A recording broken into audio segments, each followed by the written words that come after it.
Bismillahirrahmanirrahim. Perkenalkan, nama saya Dr. Rizky Mulia. Hari ini saya akan membawakan materi tentang aplikasi Sehat Indonesiaku, atau yang sering kita singkat dengan ASIK. Apakah teman-teman kader semua sudah pernah mendengar aplikasi ASIK ini?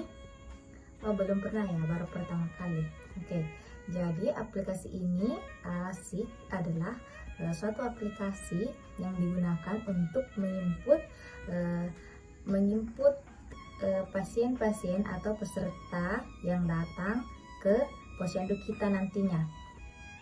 Pertama-tama kita buka Play Store, kemudian ketik ASIK, aplikasi Sehat Indonesiaku.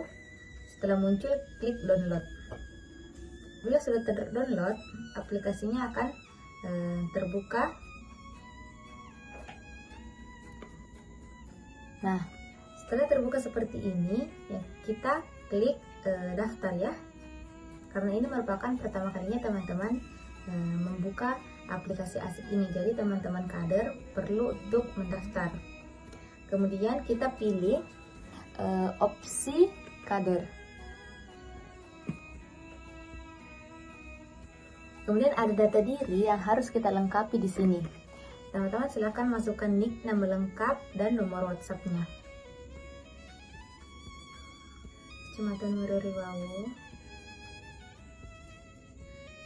Tipe vaskesnya kita pilih puskesmas ya teman-teman. Kemudian pilih nama puskesmasnya, puskesmas Tanjungnya. Setelah itu kode puskesmas akan muncul sendiri, kemudian klik berikutnya. Setelah memasukkan kode OTP, akan muncul tampilan seperti ini. Nama kita, kemudian vaskesnya apa, kemudian di sini sudah ada menu yang akan kita pilih. Yang pertama kita pilih itu screening PTM ya teman-teman kader. Silahkan masing-masing diklik screening PTM-nya. Kemudian deteksi dini PTM di sini kita memilih tanggal kunjungan pasien atau tanggal kunjungan peserta posyandu kita. Kemudian vaskesnya vaskes Tanjungnya. Tanggalnya kita pakai tanggal hari ini saja ya.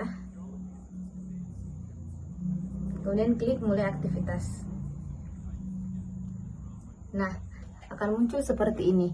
Yang pertama yaitu kita masukkan nick dari peserta posyandu kita. Setelah memasukkan nick peserta, kemudian kita klik search.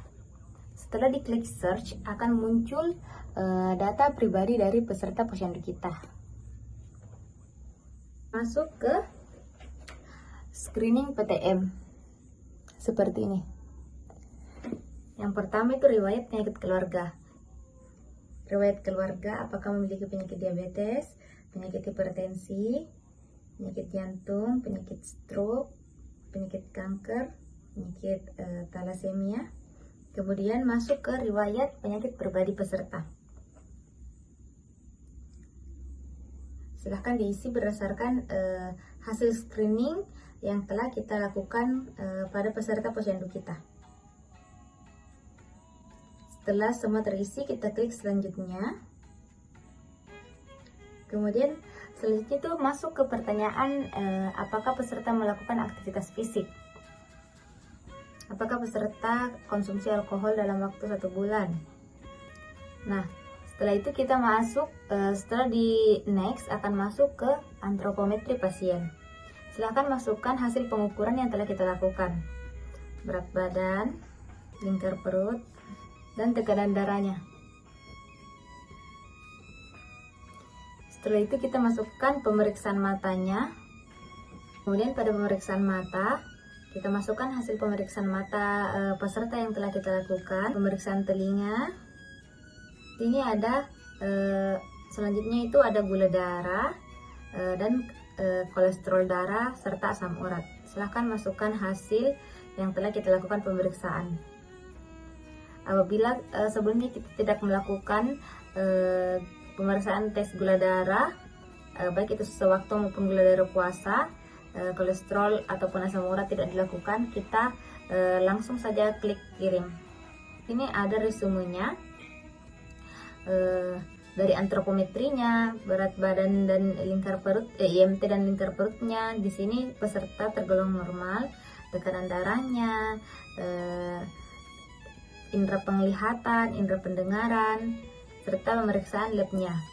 Kemudian apabila ada di sini di penglihatan tadi terdapat visus mata kiri dan kanan, tajam penglihatan kiri dan kanan itu kurang dari 6, maka di sini ada tertulis keterangan periksa mata lebih lanjut di puskesmas atau Fasienkes. Kemudian ada rujukan di sini, rujuk ke puskesmas atau Fasienkes. Kita sisa klik, beri centang, kemudian simpan. Oke. Setelah dilakukan screening, hasilnya akan seperti ini, yaitu kuesioner telah tersimpan, aktivitas screening telah selesai. Seperti itu teman-teman ya. Jadi setelah melakukan pemeriksaan menyeluruh terhadap peserta-peserta kita atau pasien yang ada di Posyandu, kemudian kita melakukan penginputan dalam aplikasi ASIK ini. Nah, seperti pasien yang tadi ini, apabila ada salah satu yang bermasalah, kita klik rujukan ke Fasienkes atau rujukan ke rumah sakit. Nantinya pasien akan diberi informasi untuk melakukan pemeriksaan lebih lanjut di puskesmas. Nantinya di puskesmas, tenaga kesehatan akan melakukan lagi screening atau pemeriksaan terhadap pasien kita tadinya. Kemudian melakukan penginputan lagi, tapi yang dilakukan oleh dokter atau tenaga medis lainnya. Sampai di situ ya teman-teman. Kalau ada pertanyaan, boleh silahkan. Saya harap teman-teman semua mengerti dalam menggunakan aplikasi ini ya, karena ini nantinya akan sangat bermanfaat terhadap penginputan kita pada saat melakukan posyandu nantinya.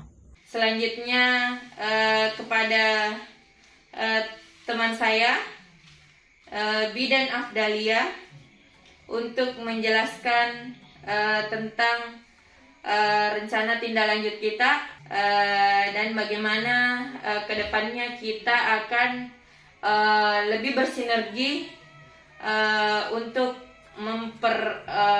meningkatkan pencapaian screening. Bapak Ibu, bagaimana sudah dipraktekkan semua?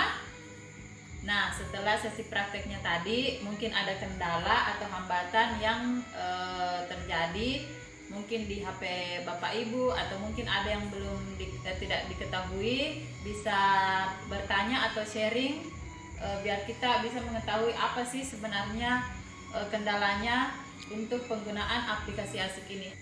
Nah, jika sudah tidak ada atau mungkin nanti pada saat pelaksanaannya di Posyandu atau di Posbindu ada kendala, bisa langsung dilaporkan kepada kami pihak puskesmas, mungkin ke pengelola PTN-nya sendiri, atau pada bidan pondok mungkin bisa dilapor, atau jika terjadi sinyal yang kurang baik, maka kita bisa menggunakan tadi form yang ada dibagikan tadi, form yaitu form Posyandu primer ya, itu bisa kita pakai jika sinyalnya jelek. Jadi pas nanti pada saat sinyalnya bagus, kita bisa input kembali data pasien yang sudah kita periksa. Oke Bapak Ibu, mungkin itu dari kami. Terima kasih atas perhatiannya. Sampai jumpa kembali. Assalamualaikum warahmatullahi wabarakatuh.